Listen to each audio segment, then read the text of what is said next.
Big revelation for Pablo and Justin's solo career.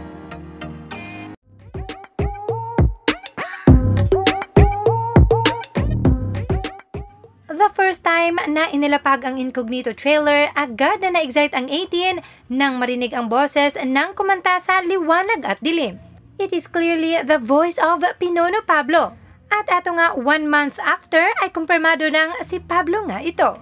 Nakakapanindig balahibo na si Pablo ang napili para kumanta sa Liwanag at Dilim na obra ni Rico Blanco. Isigaw mo sa hangin, tumindig at magsilbing liwanag sa dilim. At heto naman ang revelation para kay Justin as a solo artist. He has recently released a teaser of a song that will be revealed on January 24, 2025. Daliri, kamay mo'y nasa na, pagdilat ko, wala ka na, hawak na ng iba.